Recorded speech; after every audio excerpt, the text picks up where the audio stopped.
तो दोस्तों, आज की कहानी एक शरीफ आदमी की है। एक ऐसा आदमी जो ज़रूरत से ज़्यादा शरीफ है।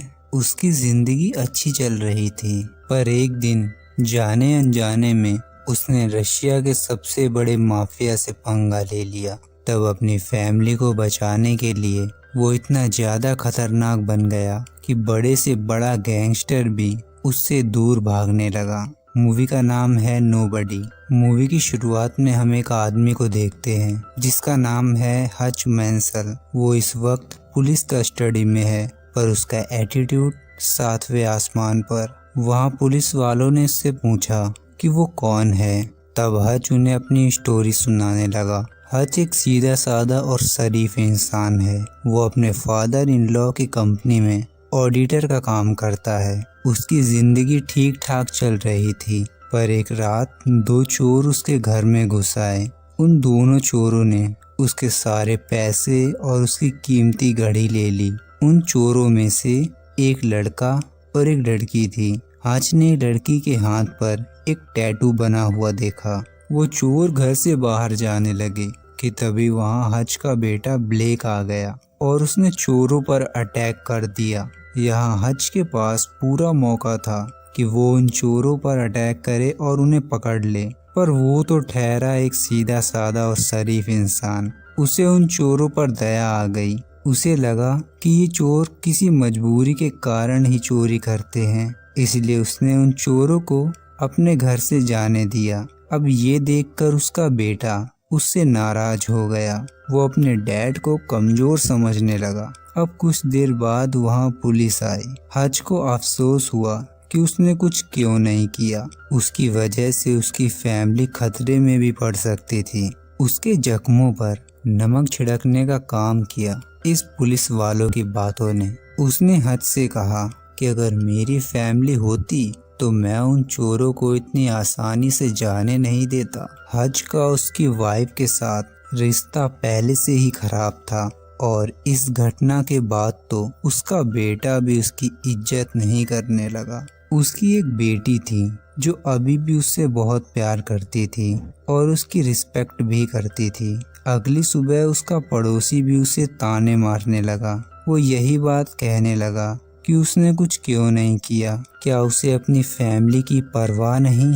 अब बेचारा हच सबके ताने सुन सुन के तंग आ चुका था। जब वो अपने ऑफिस पहुंचा तो उसका साला चार्ली आकर उससे यही बात पूछने लगा कि उसने कुछ क्यों नहीं किया। अगर मेरी बहन को कुछ हो जाता तो उसका जिम्मेदार कौन होता? इसलिए चार्ली ने हच को एक गन दी ताकि अगली बार कुछ ऐसा हो तो वो अपनी फैमिली की सेफ्टी कर सके। इसके बाद वो अपने फादर इन लॉ एडी के पास गया। हच ने उससे कहा कि वो उसकी फैक्ट्री खरीदना चाहता है। ऐसा इसलिए क्योंकि उसकी इज्जत तो कोई करता नहीं था। वो चाहता था कि उसके पास कुछ ऐसा हो जिसे वो अपना कह सके।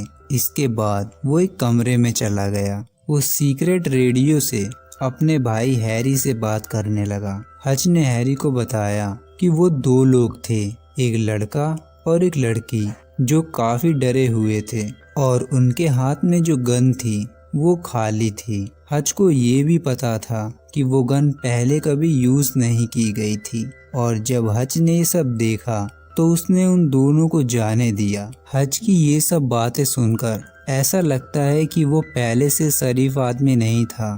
खैर, सच्चाई क्या है वो हमें आगे पता चलेगी। इसके बाद वो अपने डैड डेविड से मिलने गया। डेविड एक रिटायर्ड FBI एजेंट है। अब वो काफी बूढ़ा हो चुका है, इसलिए वो एक नर्सिंग होम में रहता है। उसने अपने डैड को उस रात के बारे में बताया। उसने ये भी बताया कि उसकी फैमिली के साथ साथ जो भी उसे जानता है सब उसे कमजोर समझते हैं। इसके बाद हच घर वापस आया। तब उसकी बेटी ने उससे कहा कि उसका किटी कैट ब्रेसलेट नहीं मिल रहा। शायद वो चोर उसे भी ले गए, क्योंकि वो ब्रेसलेट उन पैसों में ही रखा हुआ था। वो चोर उसके पैसे ले गए। हच को इससे कोई फर्क नहीं पड़ता, पर उसकी बेटी का ब्रेसलेट ले गए ये उसे कतई मंजूर नहीं था। अब वो एक बार फिर अपने डैड के पास गया और उनका ID कार्ड और गन ले ली। अब हच हर टैटू की दुकान पर जाने लगा और उसी टैटू के बारे में पूछने लगा जो उसने उस चोरनी के हाथों पर देखा था। कई दुकान देखने के बाद भी उसे कुछ पता नहीं चला। तब वो एक आखिरी दुकान पर गया। वहाँ जब उसने अपना आईडी कार्ड दिखाया तब शॉप के ऑनर ने उससे कहा कि ये कार्ड 20 साल पहले ही एक्सपायर हो गया है और इसमें लगी फोटो भी तेरी नहीं है। अब वहाँ कुछ गुंडों ने हच को घेर लिया। तब हच ने उन्हें कुछ पैसे ऑफर किए। तभी शॉप के ऑनर ने हच के हाथ पर एक निशान देख लिया। इसके बाद तो मानो उसके होश ही उड़ गए। उसने अपने आप को जाकर एक कमरे में बंद कर लिया। ये देखकर उन्हें समझ आ गया कि हच कोई मामूली इंसान नहीं है, इसलिए उन्होंने उस टैटू वाली लड़की का पता भी बता दिया। इसके बाद हच उन चोरों के घर पहुंचा। सबसे पहले तो उसने उस चोर का टकला बजाया। फिर उसने कहा कि मैं आम आदमी हूँ और मेरी भी एक फैमिली है, इसलिए मेरी घड़ी और किटी कैट ब्रेसलेट मुझे वापस कर दे। उन्होंने घड़ी तो वापस कर दी पर वो ब्रेसलेट उनके पास नहीं था। अब ये सुनकर हच उस टकले को मारने ही वाला था कि तभी अचानक उसे एक बच्चे के रोने की आवाज़ सुनाई दी। उसने जाकर देखा कि एक छोटा बच्चा बीमार था और साथ ही उसने ऑक्सीजन मास्क भी लगाया हुआ था। ये देखने के बाद हच के अंदर का अच्छा इंसान जाग गया और उन चोरों को बिना कुछ कहे ही वहां से वापस आ गया, पर गुस्सा उसके अंदर अभी भी भरा हुआ था। अब हच बस से अपने घर जा रहा था। तभी कुछ गुंडे जबरदस्ती उस बस में घुस आए और वहां बैठी एक लड़की को छेड़ने लगे। हच का पहले ही दिमाग खराब था। उसके हाथों में खुजली मच रही थी। अब उसे अपना गुस्सा निकालने का मौका मिल गया, क्योंकि वो चोर नहीं तो ये गुंडे ही सही। हच ने बस ड्राइवर को बाहर भेजा और गेट बंद कर लिया। हच ने पहले तो थोड़ी मार खाई वार्म अप के लिए, फिर कुछ देर बाद वो अपने फॉर्म में आ गया। तभी एक गुंडे ने उसे चाकू मार दी। हच ने भी उन सभी को काफी घायल कर दिया था। तभी उनमें से एक ने हच को खिड़की से बाहर फेंक दिया। महिला ड्राइवर ने उससे पूछा कि क्या वो ठीक है। तब हच बिना कुछ बोले दोबारा बस के अंदर चला गया और उस लड़की को वहां से जाने को कहा। इसके बाद तो वो बस हच के लिए एक पिंजरा और वो एक शेर, साथ ही वो गुंडे उसका शिकार। हच ने एक गुंडे को इतना मारा कि उसकी नाक तोड़ दी और उसे सांस लेने में काफी प्रॉब्लम होने लगी। तब एक बार फिर हच के अंदर का अच्छा इंसान जाग गया और उसने उन सभी को जिंदा छोड़ दिया। अब जब हच की खुजली मिट गई तब वो अपने घर वापस आ गया। उसकी वाइफ ने उसके जख्मों पर मलहम पट्टी की। उसके जख्मों को देखकर उसकी वाइफ ने उससे कहा कि शायद हच के पुराने दिन वापस आ गए। मतलब हच एक आम इंसान तो बिल्कुल नहीं है। इसके बाद हम रूस के सबसे बड़े माफिया यूलियन को देखते हैं, जो एक बार में बार डांसर का काम खुद ही कर रहा था। उसे ऐसे नाचता देख उसके साथियों ने उसकी पर्सनैलिटी पर सवाल खड़े करे तो उसे गुस्सा आ गया और वहीं एक आदमी को मारकर उसने उन सभी को बताया कि उसकी पर्सनैलिटी क्या है। हच ने जिन लोगों को बस में मारा था उनमें से यूलियन का एक भाई था। अपने भाई की गंभीर हालत देख वो उसी के एक साथी से मिलने गया और उससे पूछने लगा कि उसकी ये हालत किसने की। उस आदमी ने बताया कि वो सिर्फ एक आदमी था। ये सुनते ही यूलियन उस पर भड़क गया कि तुम सिर्फ एक आदमी से मार खा कर आए हो। जब उस आदमी ने मम्मी कसम खाई तब यूलियन ने उस पर भरोसा किया। हच अपना मेट्रो कार्ड उसी बस में भूल गया था। अब ये कार्ड यूलियन के हाथ लग गया, जिसकी मदद से उसे हच की सारी इन्फॉर्मेशन पता चलने वाली थी।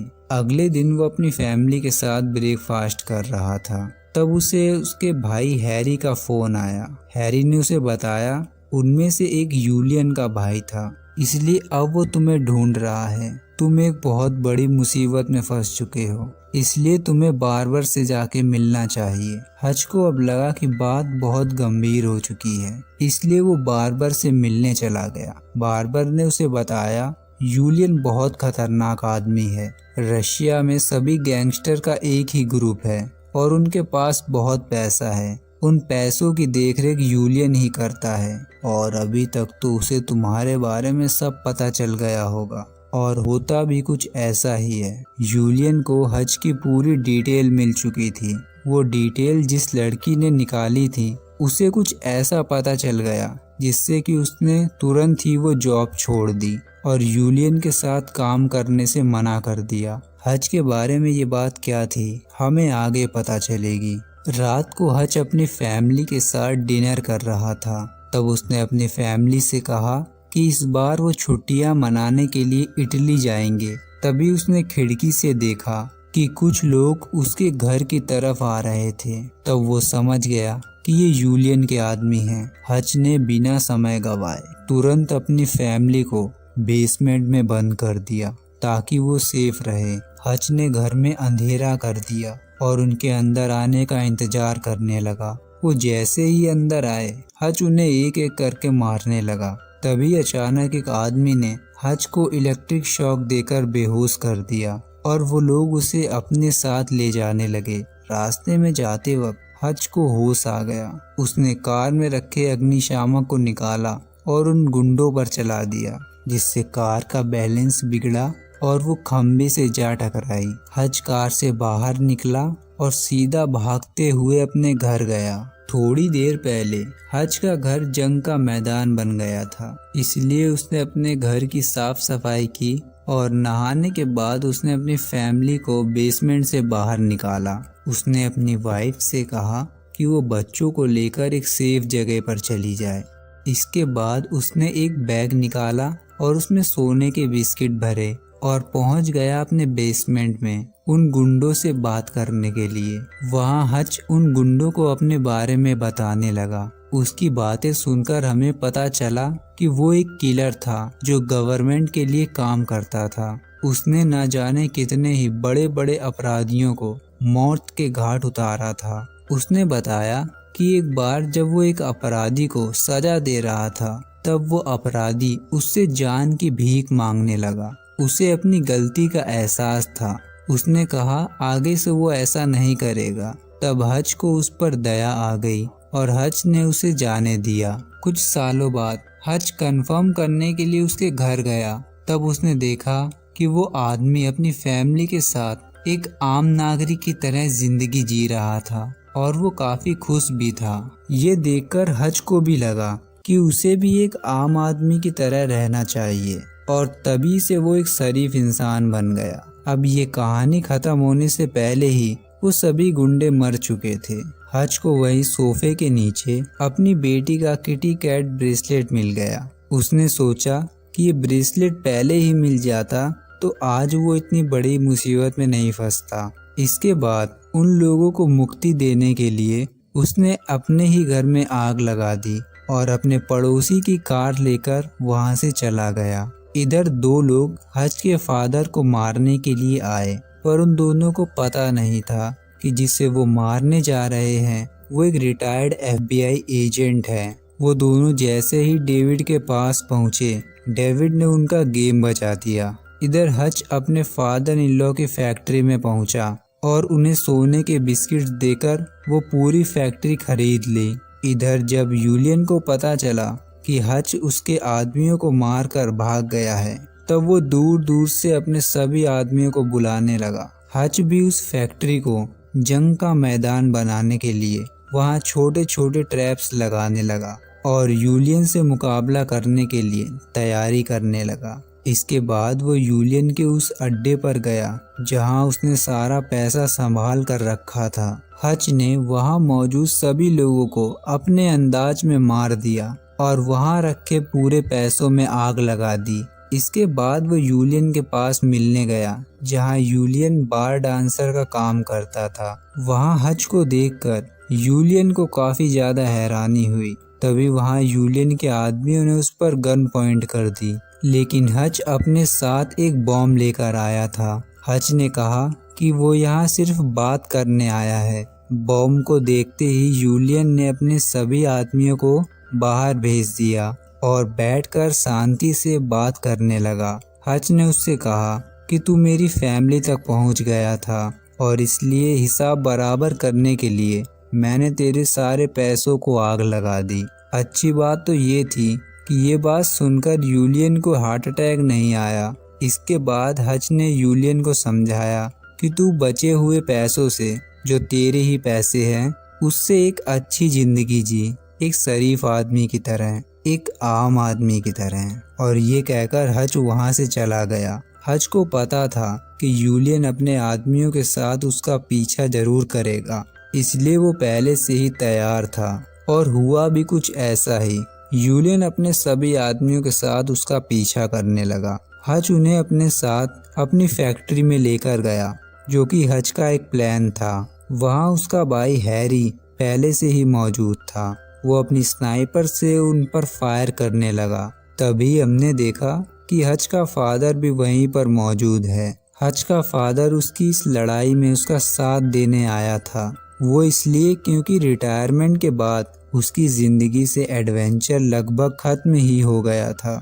हच ने फैक्ट्री में जो ट्रैप बिछाए थे, उन्होंने अपना काम करना शुरू कर दिया। हैरी पेशे से तो एक पायलट था, पर वो लड़ने में हच से कम भी नहीं था। देखते ही देखते उन तीनों ने उस फैक्ट्री में लाशों के ढेर बिछा दिए। पर तभी यूलियन ने आकर एक गोली हैरी को मार दी। इसी बीच उन तीनों की गोलियां भी खत्म हो गईं। और तब हच ने वो बॉम्ब निकाला जो वो यूलियन के पास लेकर गया था। उसने उस बॉम्ब को एक बुलेट प्रूफ ग्लास के आगे रखा और यूलियन की तरफ बढ़ने लगा। वो जैसे ही यूलियन के पास पहुंचा, उसने बॉम्ब को ब्लास्ट कर दिया, जिससे यूलियन की मौत हो गई। पर हच को कुछ नहीं हुआ। तभी वहां पुलिस भी आ गई। हच ने अपने फादर और अपने भाई को वहां से निकाल दिया और खुद अरेस्ट हो गया। जाने से पहले उसने अपनी वाइफ को कॉल किया और उसे बताया कि अब सब कुछ ठीक हो चुका है। अब सीन प्रेजेंट टाइम में आता है, जहां हच पुलिस कस्टडी में था। तभी वहां उन पुलिस वालों को गवर्नमेंट एजेंसी की तरफ से एक कॉल आया। तब पुलिस वालों ने हच को छोड़ दिया। इसके बाद हम 3 महीने बाद का समय देखते हैं, जहां हच अपनी वाइफ के साथ एक नया घर देखने आया था। तभी हच को किसी का कॉल आया और तभी हच के होश उड़ गए। हच ने तुरंत उस डीलर से पूछा कि क्या इस घर में बेसमेंट है। इसके बाद हम डेविड और हैरी को देखते हैं, जो हच की मदद करने के लिए अपने सभी हथियारों के साथ उसके घर जा रहे थे। और इसी के साथ ये मूवी यहाँ खत्म हो जाती है।